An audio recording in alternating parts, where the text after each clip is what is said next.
अस्सलाम वालेकुम नाज़रीन, पल पल न्यूज के न्यूज रूम से मैं हूं आपके साथ नदीम अकरम। दोस्तों, जंग जो है उसका दायरा लगातार बढ़ता जा रहा है।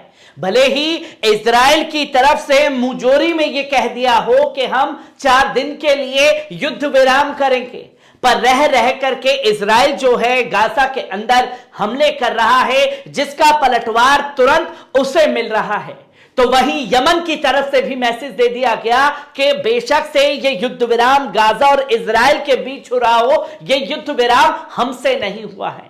हिजबुल्लाह चीफ ने भी साफ तौर पर कह दिया कि अब हम हर जगह से, हर मोर्चे पर जंग के लिए इजराइल से तैयार हैं और अब हम हर जगह से हमले करने के लिए भी तैयार हैं। जहां हिजबुल्लाह चीफ के ताबड़तोड़ आते बयानों ने खलबली मचा दी है और बीते कुछ दिनों में जिस तरीके से active Hezbollah chief Sayyed Hassan Nasrallah हुए हैं, हर एक चीज की अपडेट वो लगातार देते हुए दिखाई दे रहे हैं। जहां वी आर कमिंग के बाद में एक मैसेज दिया गया कि हम आ रहे हैं, और अभी कुछ देर पहले सैयद हसन नसरुल्लाह जो हिजबुल्लाह चीफ हैं, उनकी तरफ से बताया गया कि with utmost pride of honor, the Islamic resistance announced the martyrdom of Siraj Raad, the son of Hizbullah MP Mohammad Raad. और साफ तौर पर दुनिया के सामने यह बताया कि जो हमारी पॉलिटिकल विंग के एमपी हैं, सांसद हैं मोहम्मद राद, जो स्पीकर हैं लेबनान संसद के अंदर, उनके बेटे को शहीद किया गया है। और सवाल पूछा है दुनिया से कि आखिरकार इस जंग में यह बताइए कि इजराइल के जो एमपी हैं, उनके कितने बच्चे इस जंग के मैदान में हैं। और हमारे बच्चे जो हैं वो हर जगह से मोर्चा संभाल रहे हैं इजराइल के आतंकवाद के खिलाफ, जिसकी तस्वीर को उन्होंने साफ तौर पर कहा। जहां मोहम्मद राद जो हिजबुल्लाह के एमपी हैं, उनकी तस्वीर को दिखाया और साथ ही साथ सिराज राद की तस्वीर को एक साथ साझा करके दुनिया को बताया है। तो वहीं माहिदीन अल माहिदीन ने भी बताया कि 5 Hezbollah military including son of parties parliament blows chief जो एमपी हैं, उनके बेटे को शहीद किया गया और उनके साथ 5 लोगों को शहीद करने का काम इस जंग में किया गया है। जहां सैयद हसन नसरुल्लाह ने यह तमाम ट्वीट करके जानकारी दी, तमाम तस्वीरों को साझा किया और बताया कि अब्बास मोहम्मद राज सिराज जो हमारे कमांडर हैं, उन्हें शहीद कर दिया गया है। खलील जावेद शहमी सिराज, उन्हें शहीद कर दिया गया है। जहां अहमद हसन मुस्तफा दी एंगल ऑफ होला, उन्हें उस जगह पर शहीद करने का काम किया गया है।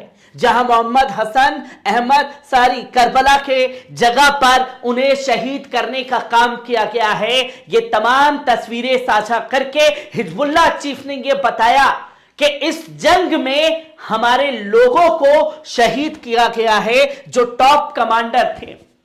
पर जहां टॉप कमांडरों की बात की गई, जहां यह बताया कि हमारे लोगों को शहीद किया गया है, तो वही हिजबुल्लाह चीफ ने 8 अक्टूबर से लेकर के 22 नवंबर तक इजराइल को क्या क्या नुकसान पहुंचाया है, इसके बारे में भी दुनिया के सामने तस्वीर को रख दिया।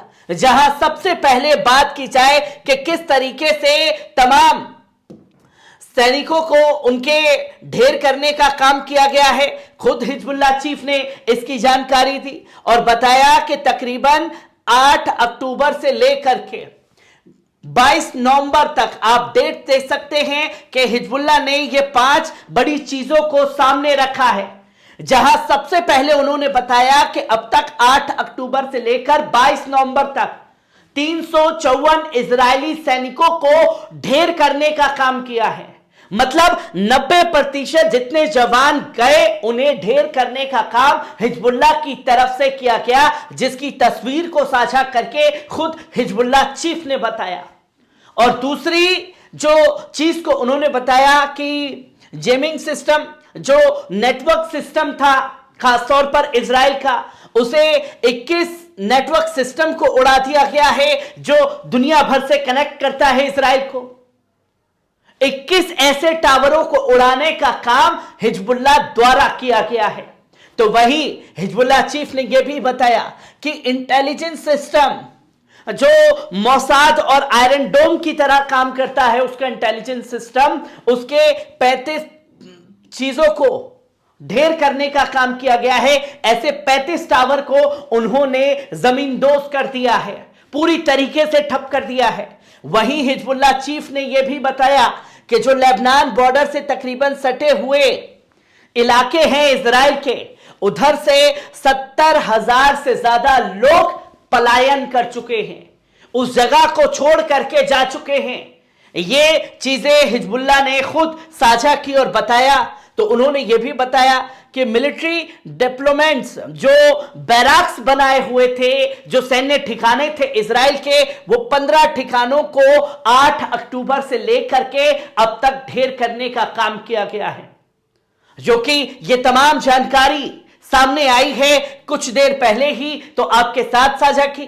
तो वही हिजबुल्लाह चीफ ने अभी ठीक 42 मिनट पहले यह भी जानकारी दी कि 23 नवंबर के दिन इन सपोर्ट ऑफ द फिलिस्तीनी people in fighters of the Islamic resistance targeted with weapons achieving direct hits, जो कि डायरेक्ट हिट किया गया है और सैन्य ठिकानों को निशाना बनाया है इजरायली सोल्जर्स को। तो वो है अल दरिया साइड, अल धारिया साइड पर निशाना बनाया है। तो वहीं जल अल आलम साइड पर भी निशाना बनाया है। तो वहीं तीसरी जानकारी दी कि बिरकित रिशा साइट पर भी इजरायली सोल्जरों को आज जो 23 नवंबर की तारीख है उसे 8:30 बजे सुबह निशाना बनाया गया है हिजबुल्लाह के लड़ाकों द्वारा।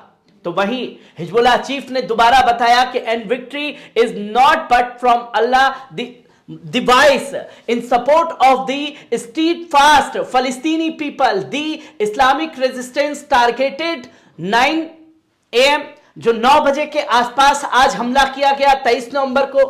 तो उन्होंने बताया कि Israeli enemy soldiers Sasa colony with weapons, जो सासा कॉलोनी के पास थे, उस जगह पर इजरायली सोल्जरों को उन्होंने खासतौर पर मिसाइलें दाग करके उड़ाया है, जिसकी तस्वीर को भी साझा करके उन्होंने बताया।